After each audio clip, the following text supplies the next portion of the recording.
Chapter 38. Virtue should be practiced constantly and with all diligence.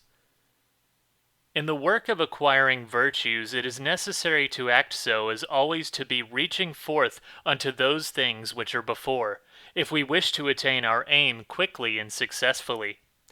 For as soon as we stop, if only for a short time, we at once fall back.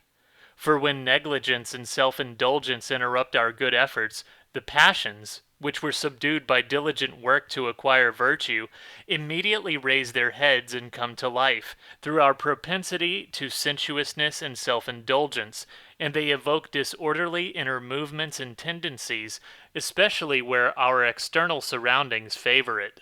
These inner movements always disorganize and weaken our good habits, and, what is especially harmful, deprive us of the gift of grace, without which nothing truly good and spiritual can be achieved. You must know that progress on the path of spiritual life differs greatly from an ordinary journey on earth.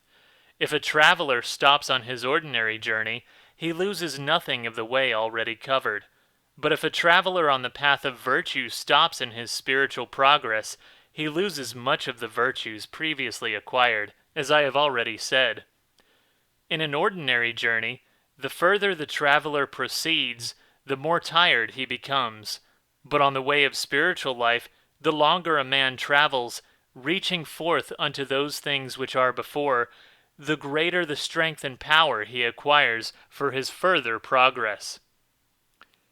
The reason for this is that efforts made on the path of virtue gradually weaken the resistance of our lower part, i.e., the flesh, which renders the path of virtue so hard and strenuous by its opposition to the spirit, whereas the higher part where virtue dwells, that is, the spirit, gains ever more and more strength and power.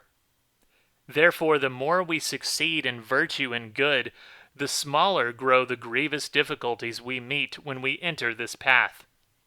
Moreover, a certain secret sweetness sent by God flows into our heart and increases from hour to hour.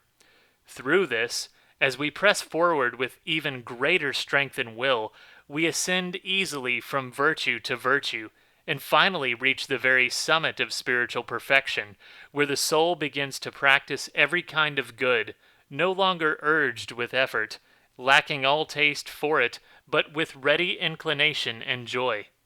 For having subdued and conquered passions, and renounced all that belongs to the creature, it now lives in God, and there, amid welcome spiritual works, ceaselessly savors the sweetness of peace.